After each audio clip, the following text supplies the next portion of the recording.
കുപ്രസിദ്ധ മോഷ്ടാവ് പക്കി സുബൈർ പിടിയിൽ 200ഓളം കേസുകളിൽ പ്രതിയായി സുബൈറിനെ മാവേലിക്കര റെയിൽവേ സ്റ്റേഷനിൽ നിന്ന് അതിസാഹസികമായാണ് പോലീസ് പിടികൂടിയത്. 2 മാസമായി മാവേലിക്കര പോലീസിന്റെ ഉറക്കം കെടുത്തിയ മോഷ്ടാവാണ് ശൂരനാട് സ്വദേശി പക്കി സുബൈർ.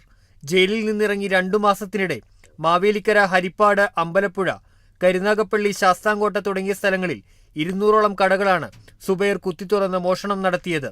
കഴിഞ്ഞ 2 മാസമായി പല സംഘങ്ങളായി തിരിഞ്ഞായിരുന്നു പോലീസിന്റെ അന്വേഷണം. പക്കി വരാൻ സാധ്യതയുള്ള സ്ഥലങ്ങളിലും കടകളിലും രാത്രി 9 മണി മുതൽ നേരം പുലരും വരെ നിരീക്ഷിച്ചു വരികയായിരുന്നു.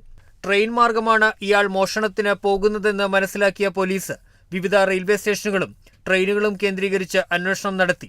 ഇതിനിടെയാണ് മാവേലിക്കര റെയിൽവേ സ്റ്റേഷനിൽ നിന്നും പക്കി സുബൈർ മാവേലിക്കര പോലീസിന്റെ പിടിയിലായത്. കടകളുടെ പൂട്ടുകൾ തകർക്കുന്നതിൽ വിദഗ്ധനാണ് പക്കി സുബൈർ. മോഷണത്തിനു ശേഷം അടുത്ത വീട്ടിൽ കയറി കുളിച്ച് അവിടെ നിന്ന് വസ്ത്രവും എടുത്തു പോകുന്ന ഇയാൾ ട്രെയിനിലും പൊതുസ്ഥലങ്ങളിലുമാണ് കൂടുതൽ സമയം ചെലവഴിക്കുന്നത്. പ്രതി മൊബൈൽ ഫോൺ ഉപയോഗിക്കാത്തതും കുടുംബവുമായോ സുഹൃത്തുക്കളുമായോ ബന്ധപ്പെടാത്തതും ഇയാളെ കണ്ടെത്തുന്നതിന് പ്രതിസന്ധിയായി. Kerala vision news, Alappuzha.